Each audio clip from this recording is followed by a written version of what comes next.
ಈಗ ವಿದ್ಯಾರ್ಥಿಗಳೇ ಎರಡನೇ ಘಟಕವನ್ನು ಪ್ರಾರಂಭಿಸೋಣ. ಘಟಕ 2 ವ್ಯಕ್ತಿಯ ವಿಕಾಸ.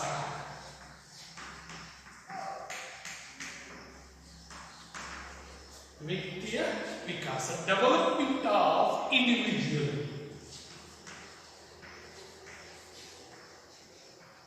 Development of individual.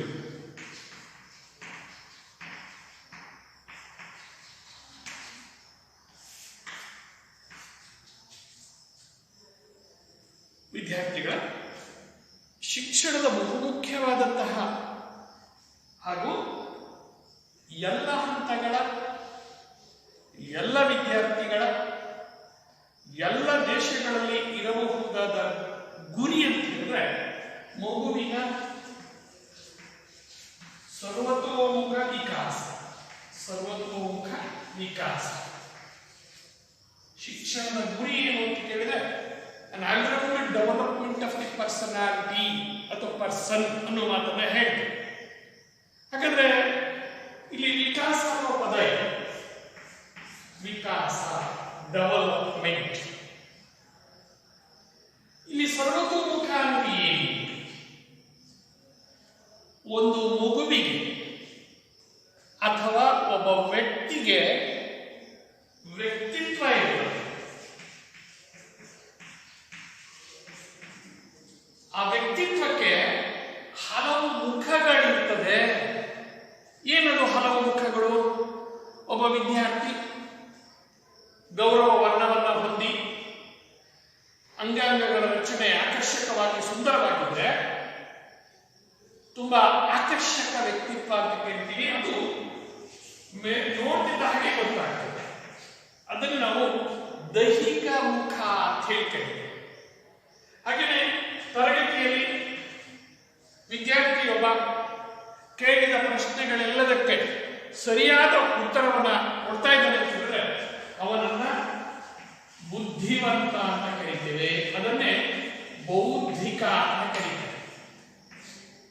ಇನ್ನು ಕೆಲ ವಿದ್ಯಾರ್ಥಿಗಳು ಸಾಂಸ್ಕೃತಿಕ ಚಟುವಟಿಕೆಗಳಾದಂತಹ ನೃತ್ಯ, ಸಂಗೀತ, ರಂಗೋಲಿ, ಚಿತ್ರಕಲೆ ಮುಂತಾದವುಗಳಲ್ಲಿ, ನಾಟಕ ಮುಂತಾದವುಗಳಲ್ಲಿ ತುಂಬಾ ಲವಲವಿಕೆಯಿಂದ ಭಾಗವಹಿಸ್ತಾರೆ. ಅದನ್ನು ನಾವು ಭಾವನಾತ್ಮಕ ವಿಕಾಸ ಅಂತ ಕರೀತೀವಿ. ಭಾವನಾತ್ಮಕ ಆಯಾಮ ಅಂತ ಕರೀತೀವಿ. ಹಾಗೆಯೇ ಕೆಲವು ವಿದ್ಯಾರ್ಥಿಗಳು ಶಾಲಾ ಕಾಲೇಜುಗಳಲ್ಲಿ ಯಾವುದಾದರೂ ಕಾರ್ಯಕ್ರಮವನ್ನು ಸಂಘಟಿಸಬೇಕಾದ್ರೆ ಎಲ್ಲರ ಜೊತೆಗೆ ಒಡನಾಡಿ ಸಹಕಾರವನ್ನ ಕೊಟ್ಟು ತೆಗೆದುಕೊಂಡು ಹೊಂದಾಣಿಕೆಯಿಂದ ಸಾಮರಸ್ಯದಿಂದ ಎಲ್ಲರ ಜೊತೆಗೆ ಬೆರೆತು ಆ ಕಾರ್ಯಕ್ರಮವನ್ನ ಯಶಸ್ವಿಯಾಗಿ ಸಂಘಟಿಸ್ತಾರೆ. ಹಾಗಾದ್ರೆ ಆ ವಿದ್ಯಾರ್ಥಿಗಳಲ್ಲಿ ಸಾಮಾಜಿಕ ವಿಕಾಸ ಇದೆ, ಸಾಮಾಜಿಕ ಆಯಾಮ ಇದೆ. ಹೀಗೆ ಇವುಗಳನ್ನ ಸರ್ವತೋಮುಖ ವಿವಿಧ ಮುಖಗಳು, ದೈಹಿಕ ಮುಖ, ಬೌದ್ಧಿಕ ಮುಖ, ಹಾಗೆಯೇ ಭಾವನಾತ್ಮಕ ಮುಖ, ಹಾಗೆಯೇ ಸಾಮಾಜಿಕ ಮುಖ, ಹೀಗೆ ವ್ಯಕ್ತಿಯ ವ್ಯಕ್ತಿತ್ವಕ್ಕೆ, ಮಗುವಿನ ವ್ಯಕ್ತಿತ್ವಕ್ಕೆ ಇರಬಹುದಾದ ವಿವಿಧ ಆಯಾಮಗಳ ವಿಕಾಸವನ್ನ ಸಮಗ್ರವಾಗಿ ಉಂಟು ಮಾಡುವುದನ್ನೇ ನಾವೇನಂತ ಕರಿತೀವಿ? ಸರ್ವತೋಮುಖ ವಿಕಾಸ ಅಂತ ಕರೀತೇವೆ. ಹಾಗಾದ್ರೆ ಮಗು ನಮಗೆ ಗೊತ್ತಿದೆ, ನಿಮಗೆಲ್ಲರಿಗೂ ಗೊತ್ತಿದೆ, ಮಗುವಿನ ಹುಟ್ಟು ಅಥವಾ ಯಾವುದೇ ಜೀವಿಯ ಹುಟ್ಟು ಸೂಕ್ಷ್ಮದರ್ಶಕದಲ್ಲಿ ನೋಡಬಹುದಾದಷ್ಟು ಅತ್ಯಂತ ಸೂಕ್ಷ್ಮವಾದ ಜೀವಾಣುವಿನಿಂದ ಪ್ರಾರಂಭವಾಗುತ್ತದೆ. ಜೀವಾಣುವಿನಿಂದ ಅತ್ಯಂತ ಸೂಕ್ಷ್ಮವಾದದ್ದು. ಆ ಜೀವಾಣು ಏನು ಉತ್ಪತ್ತಿ ಆಗ್ತದೆ? ಅಂಡಾಣು ಮತ್ತು ವೀರ್ಯಾಣುಗಳಿಂದ. ಅಂಡಾಣು ಮತ್ತು ವೀರ್ಯಾಣುಗಳಿಂದ. ಹಾಗಾಗಿ ಈ ಅಂಡಾಣು ಮತ್ತು ವೀರ್ಯಾಣುಗಳ ಸಂಯೋಗದಿಂದ ಜೀವನ ಉತ್ಪತ್ತಿ ಆಗ್ತದೆ.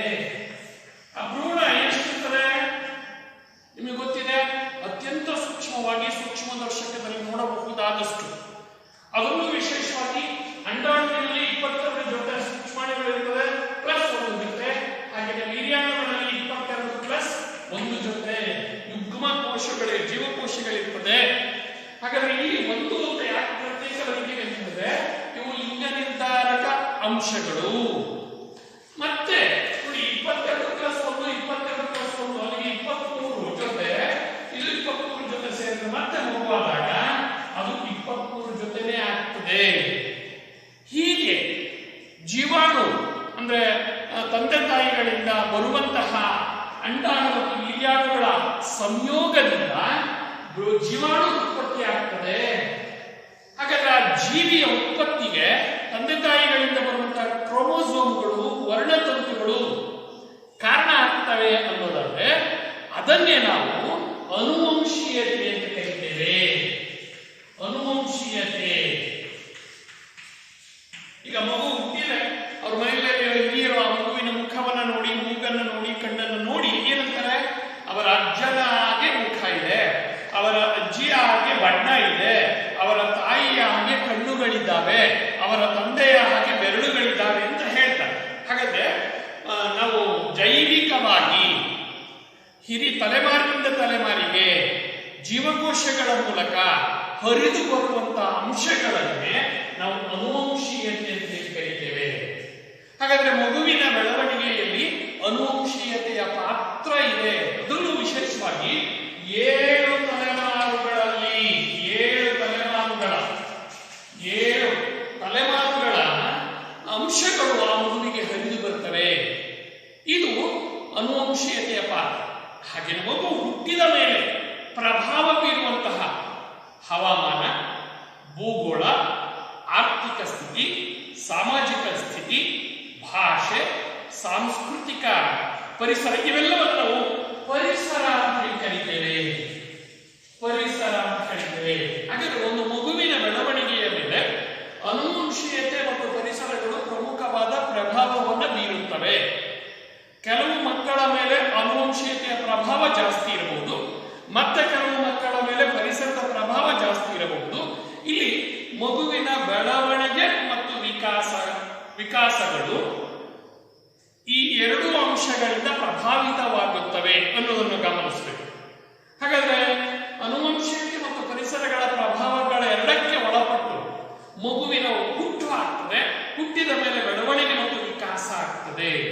ಹಾಗಾದ್ರೆ ನಾವಿಲ್ಲಿ 2 ಪದಗಳನ್ನು ಬಳಸ್ತೇವೆ, ಬೆಳವಣಿಗೆ ಮತ್ತು ವಿಕಾಸ. ಹಾಗಾದ್ರೆ ಇಲ್ಲಿ ನೋಡೋಣ ನಾವು ಬೆಳವಣಿಗೆ ಮತ್ತು ವಿಕಾಸ.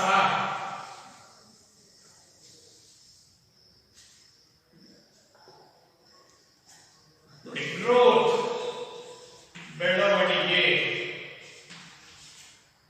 ಅಂದ್ರೆ ಏನು? ನೋಡಿ, ಬೆಳವಣಿಗೆ ಅಂತ ಹೇಳಿದ್ರೆ ಬಹುತೇಕ ಹೆಚ್ಚಳ ಅಂತ ಅರ್ಥ. ಅಂದ್ರೆ ಪರಿಮಾಣಾತ್ಮಕವಾದದ್ದು.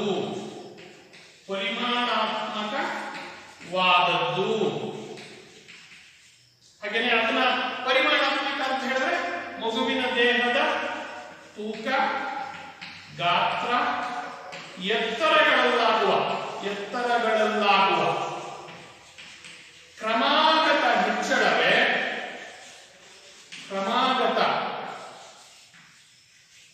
ಹೆಚ್ಚಳವೇ ಬೆಳವಣಿಗೆ. ಬಹುತೇಕ ಬೆಳವಣಿಗೆಯನ್ನ ಕೃಷಿ ಕುಟುಂಬಗಳಿಂದಿರುವಂತಹ ಮಕ್ಕಳಿಗೆ ಅರ್ಥ ಮಾಡಿಸೋ ಸುಲಭ ಅಂತ ನಾನು ಅಂದ್ಕೊಳ್ತೀನಿ. ಇವತ್ತು ಹೋಗಿ ಮೆಕ್ಕೆಜೋಳ ಬಿತ್ತು ಬರ್ತೀವಿ, ಇನ್ನೊಂದು 6 ದಿವಸ ಹೋಗಿ ನೋಡಿದ್ರೆ ಎಲ್ಲ ಮೊಳಕೆ ಹೊಡಿತದೆ. ಮತ್ತೊಂದು ವಾರ ಬಿಟ್ಟು ಹೋದ್ರೆ 2 ಎಲೆ 4 ಎಲೆ ಆಗ್ತದೆ. 15 ದಿವಸ ಬಿಟ್ಟು ಹೋದ್ರೆ 1 ಅಡಿ 2 ಅಡಿ ಎತ್ತರ ಬೆಳೆಯುತ್ತೆ. 1 ತಿಂಗಳು ಬಿಟ್ಟು ಹೋದ್ರೆ ಆಗ್ಲೇ 3 ಅಡಿ ಬೆಳೆದಿರುತ್ತೆ. ಇನ್ನೊಂದು 1.5 ತಿಂಗಳು ಬಿಟ್ಟು ಹೋದ್ರೆ ಸೊಂಟದ ಮಟ್ಟ ಬರ್ತದೆ ಅಂತ ಹೇಳ್ತೀವಿ. 2 ತಿಂಗಳು 3 ತಿಂಗಳು ಬಿಟ್ಟು ಹೋದ್ರೆ ನಾವು ಹೋದ್ರೂ ಅದರೊಳಗೆ ಕಾಣುವುದಿಲ್ಲ ಅಂತ ಹೇಳ್ತೀವಿ. ಹಾಗಾದ್ರೆ ಬೀಜ ರೂಪದಲ್ಲಿ ಮೊಳಕೆ ಹೊಡೆದಂತಹ ಮೆಕ್ಕೆಜೋಳ ಕ್ರಮೇಣವಾಗಿ ಕಾಲಾನುಕ್ರಮದಲ್ಲಿ ನಿಧಾನವಾಗಿ ಸಹಜವಾಗಿ ಎತ್ತರದಲ್ಲಿ ಗಾತ್ರದಲ್ಲಿ ಅದು ಹೆಚ್ಚಳ ಆಗ್ತಾ ಹೋಗ್ತದೆ. ಹಾಗೇನೆ ನಾನು ಆಗಲೇ ಹೇಳಿದೆ, ಸೂಕ್ಷ್ಮ ದರ್ಶಕದಲ್ಲಿ ನೋಡಬಹುದಾದಷ್ಟು ಸೂಕ್ಷ್ಮವಾಗಿರುವಂತಹ ಜೀವಾಣುವಿನ ರೂಪದಲ್ಲಿ ಹುಟ್ಟುವಂತಹ ಮಗು ತಾಯಿಯ ಗರ್ಭದಲ್ಲಿ 270ರಿಂದ 280 ದಿನ 270ರಿಂದ 280 ದಿನ ಅಥವಾ 9 ಚಾಂದ್ರಮಾನ ಮಾಸಗಳು 9 ಚಾಂದ್ರಮಾನ ಮಾಸಗಳ ಕಾಲ ಗರ್ಭದಲ್ಲಿ ಬೆಳೀತಾ ಹೋಗ್ತದೆ. ಹಾಗಾದ್ರೆ ಬೆಳವಣಿಗೆ ಅಂತ ಹೇಳಿದ್ರೆ ನಾವು ಸರಳವಾಗಿ ಅರ್ಥ ಮಾಡ್ಕೊಳ್ಬೇಕು, ಹೆಚ್ಚಳ ಆಗುವುದು. ಅದನ್ನ ನಾವು ಆ ಹೆಚ್ಚಳ ಆಗುವುದನ್ನೇ ಪರಿಮಾಣಾತ್ಮಕವಾದದ್ದು ಅಂದ್ರೆ ಅಳೆಯಬಹುದಾದದ್ದು ಅನ್ನುವುದು. ಯಾವುದರಲ್ಲಿ ಹೆಚ್ಚಳ ಆಗ್ತದೆ? ಮಗುವಿನ ದೇಹದ ತೂಕದಲ್ಲಿ ಹೆಚ್ಚಳ ಆಗ್ತದೆ, ದೇಹದ ಗಾತ್ರ ಸುತ್ತಳತೆಯಲ್ಲಿ ಹೆಚ್ಚಳ ಆಗ್ತದೆ, ಹಾಗೆ ದೇಹದ ಎತ್ತರದಲ್ಲಿ ಹೆಚ್ಚಳ ಆಗ್ತದೆ. ಈ ಹೆಚ್ಚಳ ಇದೆಯಲ್ಲ, ಇದು ರಾತ್ರೋರಾತ್ರಿ 12 ಗಂಟೆಗೆ 2 ಅಡಿ ಇದ್ದ ಮಗು 12 ಗಂಟೆ 1 ನಿಮಿಷಕ್ಕೆ 1 ಅಡಿ 2.1 ಅಡಿ ಆಗುವುದಿಲ್ಲ. ಅದು ಗ್ರಾಜುಯಲ್, ನ್ಯಾಚುರಲ್ ಅಂತ ಹೇಳ್ತೇವೆ. ಸ್ವಾಭಾವಿಕವಾಗಿ ಮತ್ತು ನೈಸರ್ಗಿಕವಾಗಿ ಪ್ರಾಕೃತಿಕವಾಗಿ ನಡೆಯುವಂತಹ ಹೆಚ್ಚಳವನ್ನ ನಾವು ಬೆಳವಣಿಗೆ ಅಂತ ಹೇಳಿ ಕರೀತೇವೆ. ಆದ್ರಿಂದ ಸಾಮಾನ್ಯ ಅರ್ಥದಲ್ಲಿ ನಾವು ಹೇಳೋದಾದ್ರೆ ಇದೊಂದು ಶಾರೀರಿಕ ಬೆಳವಣಿಗೆಗೆ ಸಂಬಂಧಿಸಿದಂತಹ ಅಂಶ. ದೇಹದ ಗಾತ್ರ, ತೂಕ, ಎತ್ತರಗಳಲ್ಲಾಗುವಂತಹ ಹೆಚ್ಚಳವನ್ನು ನಾವು ಬೆಳವಣಿಗೆ ಅಂತ ಹೇಳಿ ಕರೀತೇವೆ. ಹಾಗೆಯೇ ಬೆಳವಣಿಗೆ ದೃಗ್ಗೋಚರವಾಗುವಂಥದ್ದು ಅಂದ್ರೆ ನಮ್ಮ ಕಣ್ಣಿಗೆ ಕಾಣುವಂತಹದ್ದು, ಸ್ಪಷ್ಟವಾಗಿ ನಿಖರವಾಗಿ ನಿರ್ದಿಷ್ಟವಾಗಿ ನಮ್ಮ ಮಗುವಿನ ಬೆಳವಣಿಗೆ ಆಗಿರೋದನ್ನ ನಮ್ಮ ಕಣ್ಣುಗಳು ನೋಡಲ್ಪಡ್ತವೆ, ಕಾಣಿಸ್ತದೆ ಅನ್ನೋದನ್ನು ಗಮನಿಸಬೇಕು. ಹಾಗಾಗಿ ಬಹುತೇಕ ಒಬ್ಬ ಶಿಕ್ಷಕ, ನಿಮಗೆ ಗೊತ್ತಿದೆ, 4ನೇ ತರಗತಿಯಲ್ಲಿ ನಿಮ್ಮ ಊರಿನಲ್ಲಿ ನೀವು ಓದುವಾಗ ಒಬ್ಬರು ಮೇಷ್ಟ್ರು ಇದ್ರು. ನೀವು 5ನೇ ತರಗತಿಗೆ ಬೇರೆ ಬೆಂಗಳೂರಿಗೆ ಹೋದ್ರಿ ಅಭ್ಯಾಸ ಮಾಡ್ಲಿಕ್ಕೆ, ನಿಮ್ಮ ಅಣ್ಣನ ಜೊತೆಗೋ ದೊಡ್ಡಪ್ಪನ ಜೊತೆಗೋ. ನೀವು SSLC ಮುಗಿಸ್ಕೊಂಡು ವಾಪಸ್ ಊರಿಗೆ ಬಂದಾಗ ಆ ಮೇಷ್ಟ್ರು ಇರ್ತಾರೆ. ನೀವು ಅತ್ಯಂತ ವಿಧೇಯತೆಯಿಂದ ನಮಸ್ಕಾರ ಸರ್ ಅಂತೀರಿ. ಆ ಮೇಷ್ಟ್ರು ನಿಮ್ಮನ್ನ ಅಪಾದ ಮಸ್ತಕವಾಗಿ ನೋಡ್ತಾನೆ, ಅಂದ್ರೆ ಕಾಲಿನಿಂದ ತಲೆವರೆಗೆ ಮೇಲೆ ಕೆಳಗೆ ನೋಡ್ತಾನೆ. ನೀವು ನಮಸ್ಕಾರ ಸರ್ ಅಂತ ಹೇಳಿದ್ರೆ ಗೊತ್ತಾಗಲ್ಲ ಅವ್ರಿಗೆ. ಆಮೇಲೆ ನೀವು ಹೇಳ್ತೀರಿ, ಸರ್ ನನಗೆ ಗೊತ್ತು ಸಿಗ್ಲಿಲ್ವಾ ಸರ್? ಇಲ್ಲಪ್ಪ ಗೊತ್ತಾಗ್ಲಿಲ್ಲ ಅಂತ ಅವ್ರನ್ನೆಲ್ಲಗೆ ಹೇಳ್ತಾರೆ. ಅವಾಗ ನೀವು ಹೇಳ್ತೀರಿ, ಸರ್ ಈಗ 6 ವರ್ಷಗಳ ಹಿಂದೆ 4ನೇ ತರಗತಿಯಲ್ಲಿ ಸ್ಕೂಲ್ ಪಕ್ಕದ ಮನೆಯಲ್ಲಿದ್ದು ನಾನು ದಿವಸ ನಿಮ್ಗೆ ಮಜ್ಜಿಗೆ ತಂದು ಕೊಡ್ತಿದ್ದಲ್ಲ ರಮೇಶ ಅಂತ ಹೇಳಿದ್ರು. ರಮೇಶ ನೀನಾ? ಎಷ್ಟೊಂದು ಬದಲಾಗ್ಬಿಟ್ಟಿದ್ಯಾ, ದಪ್ಪ ಆಗ್ಬಿಟ್ಟಿದೆ, ನೀನು ಸಣ್ಣಕ್ಲಿದ್ದೆ ಈಗ ಡುಮ್ಮಕ್ಕೆ ಬಂದು ಆಗ್ಬಿಟ್ಟಿದ್ಯಾ, ಇಷ್ಟೆತ್ರ ಇದ್ದೆ ಈಗ ಎತ್ತರ ಬೆಳೆದ್ಬಿಟ್ಟಿದ್ಯಾ, ತುಂಬಾ ದಪ್ಪ, ಗಾತ್ರ, ತೂಕ ಎಲ್ಲದರಲ್ಲೂ. ಹಾಗೆ ಸ್ವಲ್ಪ ಕಪ್ಪು ವರ್ಣದಲ್ಲಿದ್ದೆ, ಈಗ ನೋಡಿದ್ರೆ ಶ್ವೇತವರ್ಣ ಆಗಿದೆಯಾ. ಹಾಗಾದ್ರೆ ಈ ತೂಕ, ಗಾತ್ರ, ಎತ್ತರದಲ್ಲಾಗುವಂತ ಕ್ರಮಾಗತ ಹೆಚ್ಚಳವನ್ನೇ ನಾವು ಬೆಳವಣಿಗೆ ಅಂತ ಹೇಳಿ ಕರೀತೇವೆ. ಈ ಬೆಳವಣಿಗೆ ವೃದ್ಧಿಯನ್ನ ಮಾತ್ರ ಹೊಂದಿರ್ತದೆ. ಹಾಗೆಯೇ ಎತ್ತರ, ತೂಕ, ಗಾತ್ರದಲ್ಲಿ ಹೆಚ್ಚಳವನ್ನ ಕಾಣುತ್ತದೆ. ಹಾಗೆಯೇ ಇದನ್ನ ಅಳೆಯಬಹುದು. ನೀ 20 kg ಇದೆಯಾ, 25 kg ಇದೆಯಾ, 30 kg ಇದೆಯಾ ಅಂತ ಹೇಳಿ. ಹಾಗೆಯೇ 2.5 ಅಡಿ, 3 ಅಡಿ, 3.5 ಅಡಿ, 4 ಅಡಿ, 4.5 ಅಡಿ, 5 ಅಡಿ ಅಂತ ಎತ್ತರ ಅಳಿತೇವೆ. ಹಾಗೆಯೇ ಸೆಂಟಿಮೀಟರ್ಗಳಲ್ಲಿ ನೀವು 30 mm, 60 mm, 40 mm ಅಂತ ಹೇಳ್ತೀವಿ. ಹಾಗಾಗಿ ಅಳೆಯಬಹುದಾದ ವೃದ್ಧಿಯನ್ನು ಒಳಗೊಂಡಿರುವ ಎತ್ತರ, ತೂಕ, ಗಾತ್ರಗಳಲ್ಲಾಗುವ ಪರಿಮಾಣಾತ್ಮಕ ಹೆಚ್ಚಳವನ್ನ ನಾವು ಬೆಳವಣಿಗೆ ಅಂತ ಹೇಳಿ ಕರೀತೇವೆ. ಮತ್ತೆ ಹಾಗಾಗಿ ಇನ್ನೊಂದು ಪದ ಬಳಕೆ ಮಾಡ್ತೀವಲ್ಲ, ಯಾವುದದು? ವಿಕಾಸ. ನೋಡಿ, ಬೆಳವಣಿಗೆ ಅನ್ನೋದಕ್ಕೆ ಇಂಗ್ಲಿಷಲ್ಲಿ ಗ್ರೋತ್ ಅಂತ ಹೇಳಿ ಕರಿತೇವೆ. ಹಾಗಾದ್ರೆ ನಾವೀಗ ಹೇಳುವಂಥದ್ದು ವಿಕಾಸ. ವಿಕಾಸ ಅಂತಂದ್ರೆ ಡೆವಲಪ್ಮೆಂಟ್ ಅಂತ ಹೇಳಿ ಕರಿತೇವೆ. ಹಾಗಾದ್ರೆ ಬೆಳವಣಿಗೆ ಮತ್ತು ವಿಕಾಸಕ್ಕೆ ಪರಸ್ಪರ ಸಂಬಂಧ ಇದೆ, ಒಂದನ್ನ ಮತ್ತೊಂದು ಅವಲಂಬಿಸಿವೆ. ಹಾಗೆಯೇ ಒಮ್ಮೊಮ್ಮೆ ಅವು ಸಮಾನಾಂತರವಾಗಿ ಸಾಗುತ್ತವೆ, ಒಮ್ಮೊಮ್ಮೆ ಸಮಾನಾಂತರವಾಗಿ ಸಾಗುವುದಿಲ್ಲ. ಕೆಲವರಲ್ಲಿ ಬೆಳವಣಿಗೆ ಹೆಚ್ಚಾಗ್ತದೆ, ವಿಕಾಸ ಕಡಿಮೆ ಆಗ್ತದೆ. ಕೆಲವರಲ್ಲಿ ವಿಕಾಸ ಹೆಚ್ಚಾಗಿರ್ತದೆ, ಬೆಳವಣಿಗೆ ಕಡಿಮೆ ಇರ್ತದೆ. ಇವು ಒಟ್ಟಿಗೆ ಸಾಗುವಂತವುಗಳಾದರೂ ಒಂದು ಮತ್ತೊಂದಕ್ಕೆ ಪರಸ್ಪರ ಪೂರಕವಾಗಿರುತ್ತವೆ, ಪರಸ್ಪರ ಹೊಂದಾಣಿಕೆಯನ್ನು ಹೊಂದಿರ್ತದೆ. ಹಾಗಾದ್ರೆ ನಾವು ಮೇಲೆ ಬೆಳವಣಿಗೆ ಅರ್ಥವನ್ನು ಹೊರತುಪಡಿಸಿ ವಿಕಾಸದ ಅರ್ಥವನ್ನು ನಿಮಗೆ ಗಮನಿಸುವುದಾದ್ರೆ, ವಿಕಾಸ ಗುಣಾತ್ಮಕವಾದದ್ದು. ಗುಣಾತ್ಮಕ, ಕ್ವಾಂಟಿಟೇಟಿವ್ ಅಲ್ಲ, ಕ್ವಾಲಿಟೇಟಿವ್. ಗುಣಾತ್ಮಕ ಅಂದ್ರೆ ಪರಿಮಾಣಾತ್ಮಕ ಅಂತ ಹೇಳುವಾಗ ಕ್ವಾಂಟಿಟೇಟಿವ್ ಅಂತ ಹೇಳ್ತೀವಿ. ಹಾಗಾದ್ರೆ ಗುಣಾತ್ಮಕವಾದದ್ದು ಪರಿಕಲ್ಪನೆ. ಹಾಗೆಯೇ ಇದು ಪರಿಮಾಣಾತ್ಮಕತೆಯನ್ನು ಹೊಂದಿರ್ತದೆ. ಗುಣಾತ್ಮಕತೆ ಪ್ಲಸ್ ಪರಿಮಾಣಾತ್ಮಕತೆ, ಗುಣಾತ್ಮಕತೆ ಮತ್ತು ಪರಿಮಾಣಾತ್ಮಕತೆಗಳೆರಡನ್ನ ಒಳಗೊಂಡಿರುತ್ತದೆ. ಹಾಗೆಯೇ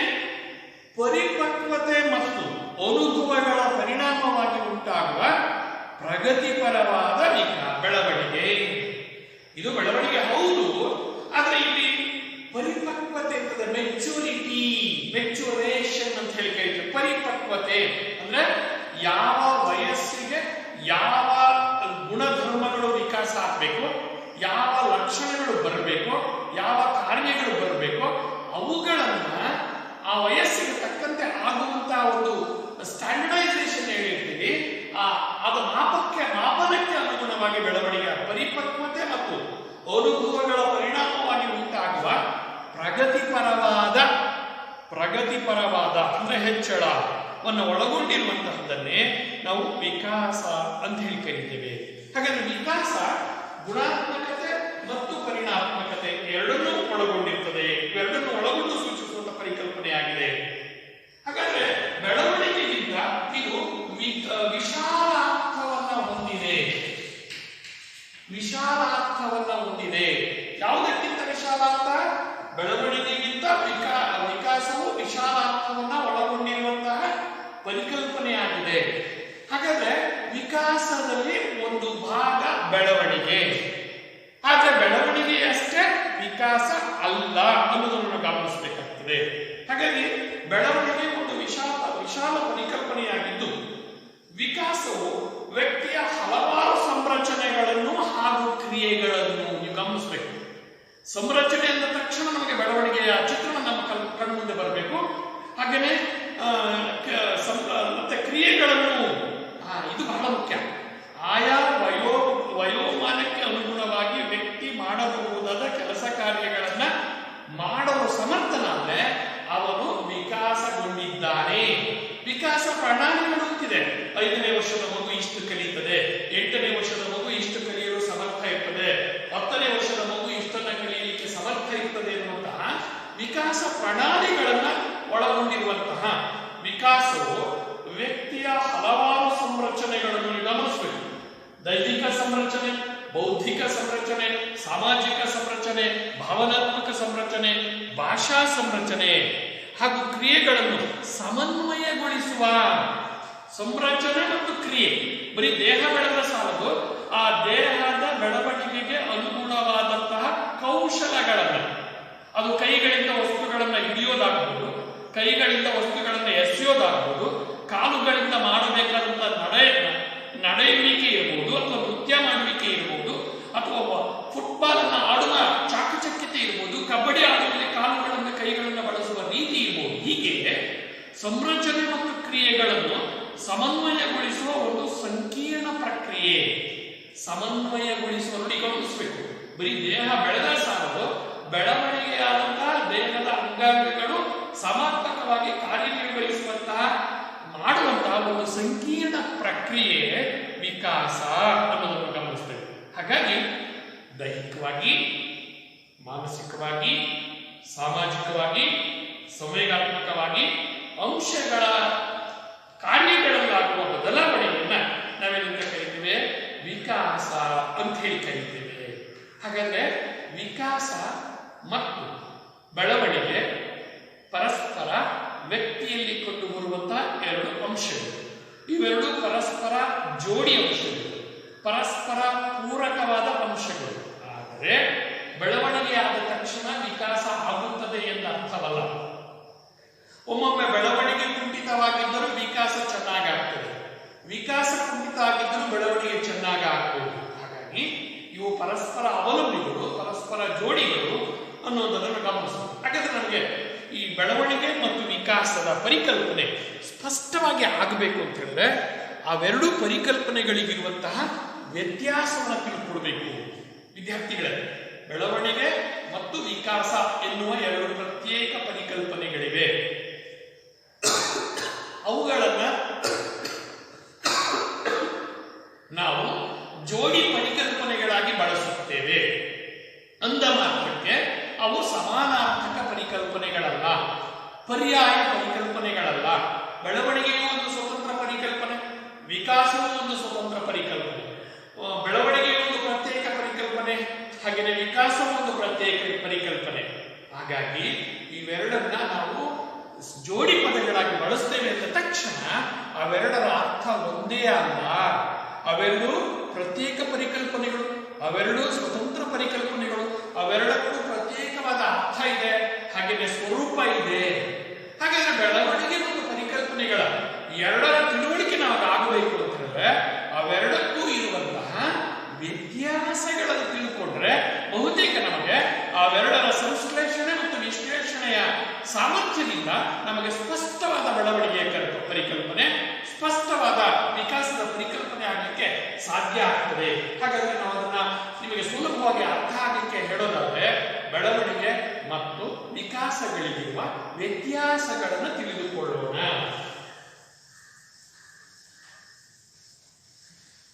ಬೆಳವಣಿಗೆ ಮತ್ತು ವಿಕಾಸಗಳಿರುವಂತಹ ವ್ಯತ್ಯಾಸವನ್ನು ತಿಳ್ಕೊಳ್ಳೋಣ.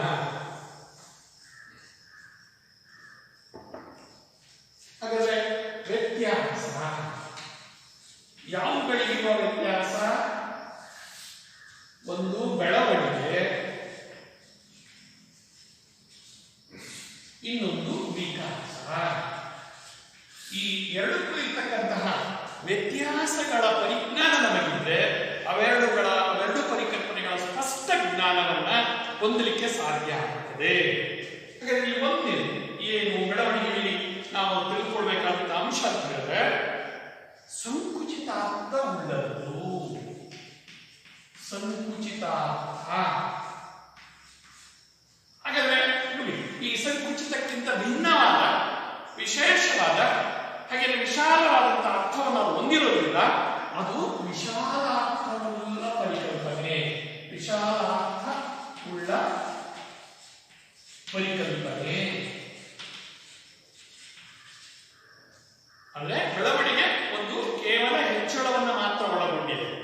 ಹಾಗೆಯೇ ಅದು ಭೌತಿಕವಾದದ್ದು, ಅಳತೆಗೆ ಸಿಗುವಂಥದ್ದು, ಕಣ್ಣಿನಿಂದಲೇ ಗುರುತಿಸಬಹುದಾದದ್ದು, ಹಾಗೆಯೇ ಮೂರ್ತವಾದದ್ದು. ಆದ್ರೆ ವಿಕಾಸ ಅದು ಪರಿಮಾಣಾತ್ಮಕತೆಯ ಜೊತೆಗೆ ಗುಣಾತ್ಮಕತೆಯನ್ನ ಹೊಂದಿದೆ. ಹಾಗೆಯೇ ಸಂರಚನೆಯ ಜೊತೆಗೆ ಕ್ರಿಯಾತ್ಮಕತೆಯನ್ನ ಹೊಂದಿದೆ. ಹಾಗೆ ಅದರ ಕಾರ್ಯಶೈಲಿಯನ್ನ ನಾವು ಗಮನಿಸ್ತೇವೆ. ಹಾಗಾಗಿ ಅದು ಅಮೂರ್ತವಾದಂತಹ ಅಂಶಗಳನ್ನು ತಿಳಿಸುತ್ತದೆ. ಈಗ ಉದಾಹರಣೆಗೆ ದೇಹದ ಬೆಳವಣಿಗೆಯನ್ನು ನಾವು ಸ್ಪಷ್ಟವಾಗಿ ಗುರುತಿಸಬಹುದು.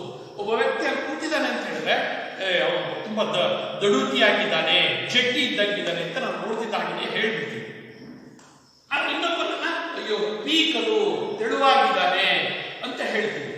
ಆದ್ರೆ ದೇಹದ ಬಗ್ಗೆ ಹೇಳಿದ ಹಾಗೆ ಅವರಿಬ್ಬರ ದೇಹವನ್ನ ನೋಡಿ ನಾವು ಅವರ ಬುದ್ಧಿವಂತಿಕೆಯನ್ನ ಹೇಳಲಿಕ್ಕೆ ಸಾಧ್ಯ ಇಲ್ಲ. ಯಾಕೆ ಅಂತ ಹೇಳಿದ್ರೆ ಆ ಬುದ್ಧಿವಂತಿಕೆ ಅಮೂರ್ತವಾದದ್ದು ಮತ್ತು ಚಿಂತನೆಯಲ್ಲಿ ಮತ್ತು ಕಾರ್ಯದಲ್ಲಿ ಅಭಿವ್ಯಕ್ತ ಆಗುವಂತಹದ್ದು. ಪರಿಸರಕ್ಕೆ ತಕ್ಕ ಪ್ರತಿಕ್ರಿಯೆಯನ್ನ ಕೊಡುವಾಗ ಅವನ ಬುದ್ಧಿಶಕ್ತಿ ನಮಗೆ ಅರ್ಥ ಆಗ್ತದೆ. ಆ ಹಿನ್ನೆಲೆಯಲ್ಲಿ ಇದು ಸಂಕುಚಿತಾರ್ಥ ಉಳ್ಳದ್ದು, ಇದು ವಿಶಾಲಾರ್ಥ ಉಳ್ಳದ್ದು. ಎರಡನೇದು ಸೀಮಿತ ವ್ಯಾಪ್ತಿ. ಸೀಮಿತ ವ್ಯಾಪ್ತಿ ಇದು ಎರಡನೇದು. ವಿಶಾಲ ವ್ಯಾಪ್ತಿ. ವಿಶಾಲ ವ್ಯಾಪ್ತಿ ನಮ್ಮ ದೇಹದ ಬೆಳವಣಿಗೆಗೆ ಒಂದು ಮಿತಿ ಇದೆ. ಆದ್ರೆ ಬುದ್ಧಿಶಕ್ತಿಯ ವಿಕಾಸಕ್ಕೆ ಮಿತಿ ಇಲ್ಲ. ನಮ್ಮ ಭಾಷಾ ಸಾಮರ್ಥ್ಯದ ವಿಕಾಸಕ್ಕೆ ಮಿತಿ ಇಲ್ಲ. ನಮ್ಮ ಭಾವನಾತ್ಮಕ ವಿಕಾಸಕ್ಕೆ ಮಿತಿ ಇಲ್ಲ.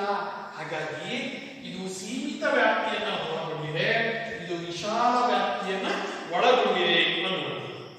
ನಂತರ ಮೂರನೇದಾಗಿ ಇದು ಪರಿಮಾಣಾತ್ಮಕವಾದದ್ದು. ಪರಿಮಾಣಾತ್ಮಕವಾದದ್ದು ಹಾಗಾದ್ರೆ ಇದು ಗುಣಾತ್ಮಕವಾದದ್ದು. ಗುಣಾತ್ಮಕವಾದದ್ದು ಗಮನಿಸಬೇಕು.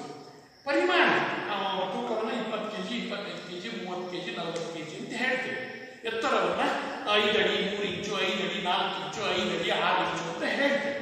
ಹಾಗಾದ್ರೆ ಅದು ಪರಿಮಾಣ.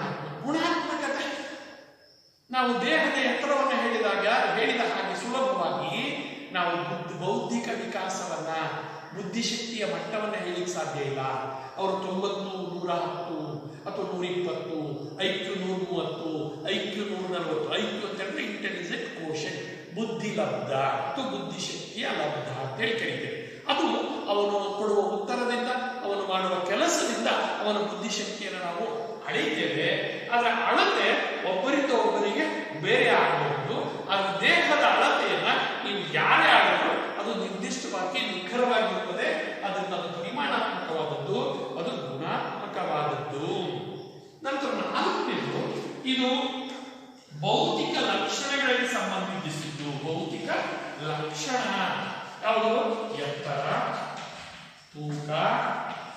ಗಾತ್ರಗಳಿಗೆ ಸಂಬಂಧಪಟ್ಟದ್ದು. ಅಯ್ಯೋ ಅವನು ಕುಳ್ಳ 3 ಅಡಿ ಇದ್ದಾನೆ, ಅಯ್ಯೋ ಅವನು ಬೆಂಡೆ 6 ಅಡಿ ಇದ್ದಾನೆ ಅಂತ ಹೇಳ್ತೀವಿ. ಹಾಗಾದ್ರೆ ಅದು ಅವನ ಭೌತಿಕ ಲಕ್ಷಣವನ್ನ ಹೇಳ್ತದೆ, ಎತ್ತರವನ್ನ ಹೇಳ್ತದೆ. ಅವನು ತುಂಬಾ ಹಗುರ, ಅಯ್ಯೋ ಅವನು ಕ್ವಿಂಟಾಲು ಟನ್ನು ಅಂತ ಹೇಳ್ತೇವೆ. ಹಾಗಾಗಿ ಎತ್ತರ, ತೂಕ, ಗಾತ್ರಗಳಲ್ಲಿನ ಬದಲಾವಣೆಯನ್ನ ಹೇಳ್ತದೆ. ಇದು ಸಾಮರ್ಥ್ಯ, ದೈಹಿಕ ಮತ್ತು ಮಾನಸಿಕ ಸಾಮರ್ಥ್ಯಗಳಿಗೆ ಸಂಬಂಧಿಸಿದ್ದು. ಸಾಮರ್ಥ್ಯಗಳಿಗೆ ಸಂಬಂಧಿಸಿದ್ದು ಅಂತ ಹೇಳ್ತೇವೆ. ಇನ್ನು ಐದನೇದಾಗಿ ಇದು ನಿರ್ದಿಷ್ಟ ಬದಲಾವಣೆ ಸೂಚಿಸುತ್ತದೆ. ನಿರ್ದಿಷ್ಟ ಬದಲಾವಣೆ ಸೂಚಿಸುತ್ತದೆ.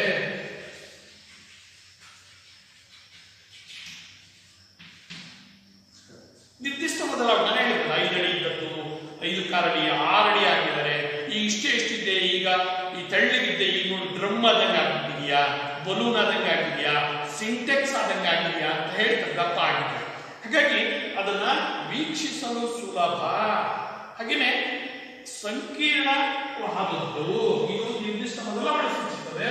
ಇದು ಸಂಕೀರ್ಣವಾದದ್ದು ಅಂದ್ರೆ ಸುಲಭವಾಗಿ ಗುರುತಿಸಲು ಸಾಧ್ಯವಿಲ್ಲ, ಗುರುತಿಸಲಾಗದು. ನೀವು ಗಮನಿಸಬೇಕು, ಅವರ ದಪ್ಪವನ್ನ ನಾವು ಸುಲಭವಾಗಿ ಗುರುತಿಸ್ತೇವೆ, ಆದ್ರೆ ಅವನ ಬುದ್ಧಿಶಕ್ತಿಯನ್ನ, ಅವನ ಭಾಷಾ ಸಾಮರ್ಥ್ಯವನ್ನು ನೋಡಿ. ಒಬ್ಬ ವೇದಿಕೆ ಮೇಲೆ ನಿಂತು ಒಂದು ಮಾತನಾಡ್ತಾನೆ ಅಂತ ಹೇಳಿದ್ರೆ ಅವನು ನೋಡ್ಲಿಕ್ಕೆ ಕುರೂಪಿ ಆಗಿರ್ಬೋದು, ಸ್ವರೂಪಿ ಅಲ್ಲದೆ ಇರ್ಬೋದು, ಆದ್ರೆ ಅವನ ಮಾತು ಓತಪ್ರೋತವಾಗಿ ಕರ್ಣಾನಂದವನ್ನು ಉಂಟು ಮಾಡುತ್ತಿದ್ರೆ ಎಷ್ಟು ಬುದ್ಧಿವಂತ ಇದ್ದಾನೆ. ಅವನು ಕನ್ನಡದ ಭಾಷೆಯಲ್ಲಿ ಸ್ಪಷ್ಟವಾಗಿ ಮಾತನಾಡುತ್ತಾನೆ. ಅವನ ಭಾಷೆಯನ್ನ ಕೇಳಬೇಕು, ಮಾತನ್ನ ಕೇಳಬೇಕು ಅನಿಸ್ತದೆ ಅಂತ ಹೇಳ್ತೀವಿ. ಅದು ಅವನಲ್ಲಿರುವ ಭಾಷಾ ವಿಕಾಸ. ಆದ್ರೆ ಆ ಭಾಷಾ ಸಾಮರ್ಥ್ಯದಲ್ಲಿದೆ ಅನ್ನೋದನ್ನ ಅವನ ಮುಖ ನೋಡಿದ ತಕ್ಷಣ ನಮಗೆ ಗೊತ್ತಾಗಲ್ಲ, ಅವರ ಮಾತುಗಳನ್ನು ಕೇಳಿದಾಗ ನಮಗೆ ಅರ್ಥ ಆಗ್ತದೆ ಅನ್ನುವಂಥದ್ದನ್ನು ಗಮನಿಸ್ತೇವೆ. ಹಾಗಾಗಿ ಅದು ಸುಲಭವಾಗಿ ಗುರುತಿಸಲಾಗದು. ಇದನ್ನು ಸುಲಭವಾಗಿ ಗುರುತಿಸಬಹುದು. ಯಾವುದನ್ನ? ಬೆಳವಣಿಗೆಯನ್ನು, ಅದರ ವಿಕಾಸವನ್ನ ಸುಲಭವಾಗಿ ಗುರುತಿಸಲಿಕ್ಕೆ ಸಾಧ್ಯ ಇಲ್ಲ. ಅದು ಗೋಚರವಾದದ್ದು ಅಲ್ಲ, ಮೂರ್ತವಾದದ್ದು ಅಲ್ಲ, ಅದು ಅಮೂರ್ತವಾದದ್ದು. ಅದು ಕ್ರಿಯೆಯಿಂದ ಮಾತ್ರ ನಮಗೆ, ಹಾಗೆಯೇ ಪರಿಸರದ ಪ್ರಚೋದನೆಗಳಿಗೆ ನೀಡುವ ಪ್ರತಿಕ್ರಿಯೆಗಳಿಗೆ ಅನುಗುಣವಾಗಿ ಅದು ಗೊತ್ತಾಗ್ತದೆ. ಹಾಗೆಯೇ ಆಮೇಲೆ ನಿರ್ದಿಷ್ಟ ಹಂತಕ್ಕೆ ಕೊನೆಗೊಳ್ಳುತ್ತದೆ. ನಿರ್ದಿಷ್ಟ ಹಂತಕ್ಕೆ ಕೊನೆಗೊಳ್ಳುತ್ತದೆ, ಕೊನೆಯಾಗುತ್ತದೆ. ಆದರೆ ಇದಕ್ಕೆ ನಿರ್ದಿಷ್ಟ ಕೊನೆಯಿಲ್ಲ, ಜೀವನ ಪರ್ಯಂತ ಇದಕ್ಕೆ ಕೊನೆ ಇಲ್ಲ.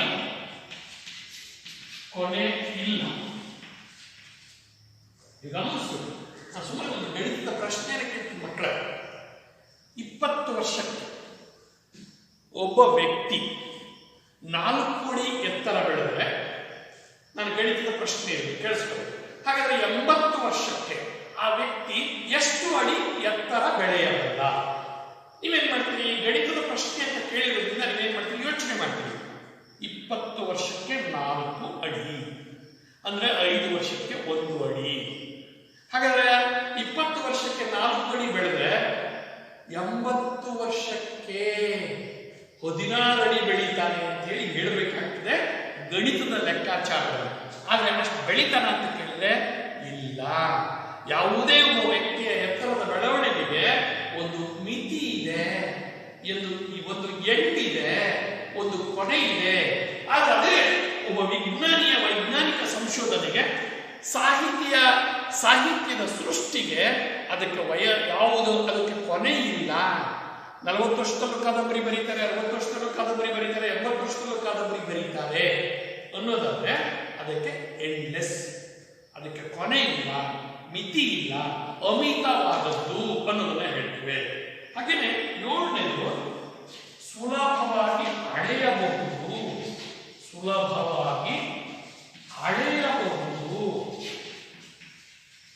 ನಾನು ಆಗಲೇ ಹೇಳಿದ್ದೆ ನಿಮಗೆ ತೂಕ ಎಷ್ಟು ಅಂತ ಹೇಳಿದ್ರೆ ಹೇಳ್ತೀನಿ. 30 kg, 35 kg, 25 ಕೆಜಿ ಅಂತೀವಿ. ಎತ್ತರ ಅಂತ ಹೇಳಿದ್ರೆ 4 ಅಡಿ, 4.5 ಅಡಿ, 5 ಅಡಿ ಅಂತ ಹೇಳ್ತೀವಿ. ಹಾಗಾದ್ರೆ ನಾವು ಪರಿಮಾಣಾತ್ಮಕವಾಗಿ ದೈಹಿಕ ಅಂಗಾಂಗಗಳ ರಚನೆಗಳನ್ನ, ಅದರ ಎತ್ತರ, ತೂಕ, ಗಾತ್ರಗಳನ್ನ ಸುಲಭವಾಗಿ ಅಳೆಯಬಹುದು. ಆದರೆ ವರ್ತನೆಗಳನ್ನು ವೀಕ್ಷಿಸಿ ನಿರ್ಧರಿಸುವುದು ಕಷ್ಟ. ಇಲ್ಲಿ ವರ್ತನೆಗಳನ್ನು ವೀಕ್ಷಿಸಿ ನಿರ್ಧರಿಸಬಹುದು. ಗಮನಿಸಬೇಕು. ನಾವು ಬುದ್ಧಿಶಕ್ತಿಯನ್ನಾಗಲಿ, ಅವರ ಭಾವನಾತ್ಮಕ ಮಟ್ಟವನ್ನಾಗಲಿ, ಅವರ ಸಾಮಾಜಿಕ ಸಂಘಬದ್ಧತೆಯನ್ನಾಗಲಿ ನಾವು ಅವನ ಕೆಲಸಗಳನ್ನು ನೋಡಿ, ಪರಿಸರಕ್ಕೆ ಪ್ರಚೋದನೆಗಳಿಗೆ ಪ್ರತಿಕ್ರಿಯಿಸುವ ವರ್ತನೆಯನ್ನು ನೋಡಿ ನಾವು ಅವನ ವಿಕಾಸವನ್ನ ಅಳಿತೇವೆ ಅನ್ನೋದು. ಹಾಗೆಯೇ ಇದು ಬಾಹ್ಯ ಸ್ವರೂಪದ ಬದಲಾವಣೆ. ಇದು ಬಾಹ್ಯ ಸ್ವರೂಪದ ಬದಲಾವಣೆ. ಬಾಹ್ಯ ಸ್ವರೂಪದ ಬದಲಾವಣೆ. ಇಲ್ಲಿ ಆಂತರಿಕ ಬದಲಾವಣೆ, ಅದ್ರ ಜೊತೆಗೆ ಬಾಹ್ಯ ಸ್ವಲ್ಪ ಮಟ್ಟಿಗೆ ಇರಬಹುದು. ಬಾಹ್ಯದ ಬದಲಾವಣೆ ಇರಬಹುದು, ಆದರೆ ಅದು ಕಾಣಿಸಿಕೊಳ್ಳುವಂತಹದ್ದಲ್ಲ, ಅದು ಆಂತರಿಕವಾದದ್ದು ಅಂತ ಹೇಳ್ತೇವೆ. ಇನ್ನು 9ನೇದು ಬೆಳವಣಿಗೆ ವಿಕಾಸದ ಒಂದು ಭಾಗ. ವಿಕಾಸದ ಒಂದು ಭಾಗ. ಗಮನಿಸಬೇಕು. Growth is the part of development. Growth is the part of development ಅಂತ ಹೇಳ್ತೇವೆ. ಹಾಗಾದ್ರೆ ಇಲ್ಲಿ ಬೆಳವಣಿಗೆ ಇದರ ಒಂದು ಭಾಗ. ಇಲ್ಲಿ ಬೆಳವಣಿಗೆ ಇದರ ಒಂದು ಭಾಗ. ಇದರ ವಿಕಾಸ ಇದರ ಒಂದು ಭಾಗ. ಇದರ ಒಂದು ಭಾಗ ಅಂತ ಹೇಳ್ತೇವೆ. ಹಾಗೆಯೇ 10ನೇ ಅಂಶ ಅಂತ ಹೇಳಿದ್ರೆ, 10ನೇದು ಬೆಳವಣಿಗೆ ವಿಕಾಸವನ್ನು ತರಬಹುದು ಅಥವಾ ತಾರದಿರಬಹುದು. ಬೆಳವಣಿಗೆ ವಿಕಾಸವನ್ನು ತರಬಹುದು ಅಥವಾ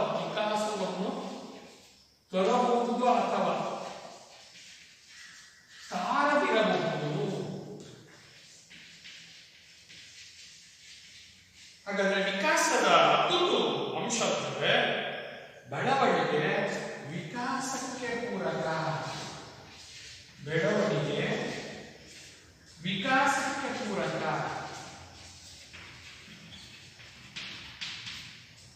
ಬೆಳವಣಿಗೆ ವಿಕಾಸಕ್ಕೆ ಪೂರಕ. ಈ ಎರಡು ಪಟ್ಟಿಗಳು ನೀವು ಇದನ್ನು ಒಂದು ಪಟ್ಟಿ ಮಾಡಿಕೊಂಡ್ರೆ ಇದೆಲ್ಲದನ್ನು ಬೆಳವಣಿಗೆಗೆ ಸಂಬಂಧಪಟ್ಟಂತೆ ಬರೀಬೇಕು. ಅಥವಾ ನೀವು ಪ್ರಶ್ನೆ ಕೇಳಬೇಕು, ಬೆಳವಣಿಗೆಯ ಸ್ವರೂಪವನ್ನು ತಿಳಿಸಿ ಅಂತ. ಆಗ ಇವಷ್ಟೊಂದು ಬರೆದ್ರೆ ಅದು ಬೆಳವಣಿಗೆಯ ಸ್ವರೂಪ ಆಗ್ತದೆ, ಬೆಳವಣಿಗೆಯ ಲಕ್ಷಣ ಆಗ್ತದೆ. ಹಾಗೆಯೇ ವಿಕಾಸವನ್ನ ವಿವರಿಸಿ ಅಂತ ಕೇಳಿದ್ರೆ, ವಿಕಾಸದ ಲಕ್ಷಣಗಳನ್ನು ತಿಳಿಸಿ ಅಂತ ಕೇಳಿದ್ರೆ, ವಿಕಾಸದ ಸ್ವರೂಪವನ್ನ ಸ್ವಭಾವವನ್ನು ತಿಳಿಸಿ ಅಂತ ಹೇಳಿದ್ರೆ ಈ 10 ಅಂಶಗಳನ್ನು ಬರೀಬಹುದು. ಹಾಗೆಯೇ ಒಂದು ಪ್ರಶ್ನೆ ಬರಬಹುದು, ಏನು? ಮಗುವಿನ ಬೆಳವಣಿಗೆ ಮತ್ತು ವಿಕಾಸಗಳಿಗಿರುವ ವ್ಯತ್ಯಾಸಗಳನ್ನು ಪಟ್ಟಿ ಮಾಡಿ ಅಂತ ಹೇಳಿ ನಿಮಗೆ 10 ಅಂಕಗಳಿಗೆ ಕೇಳುವಂತಹ ಪ್ರಶ್ನೆ. 10 ಅಂಕಗಳಿಗೆ 10 ಅಂಶಗಳಿವೆ. ಈ ಕಡೆ 10 ಅಂಶ, ಈ ಕಡೆ 10 ಅಂಶ, 20 ಅಂಶಗಳನ್ನು ಬರೆದ್ರೆ 10ಕ್ಕೆ 10 ಅಂಕಗಳು ಪೂರ್ಣ ಪ್ರಮಾಣದಲ್ಲಿ ನಿಮಗೆ ಸಿಗ್ತವೆ. ಇದಿಷ್ಟು ಬೆಳವಣಿಗೆ ಮತ್ತು ವಿಕಾಸಗಳಿಗಿರುವಂತಹ ವ್ಯತ್ಯಾಸ. ಇನ್ನು ಮುಂದಿನ ಪೀರಿಯಡ್ನಲ್ಲಿ ನಾವು ತಿಳ್ಕೊಳ್ಬೇಕಾದಂತಹ ಅಂಶಗಳು ಅಂತ ಹೇಳಿದ್ರೆ ಬೆಳವಣಿಗೆ ಮತ್ತು ವಿಕಾಸದ ತತ್ವಗಳು ಅನ್ನೋದನ್ನು ತಿಳ್ಕೊಳ್ಳೋಣ. ಮುಂದಿನ ತರಗತಿಯಲ್ಲಿ ಬೆಳವಣಿಗೆ ಮತ್ತು ವಿಕಾಸದ ತತ್ವಗಳು ಅನ್ನೋದನ್ನು ತಿಳ್ಕೊಳ್ಳೋಣ.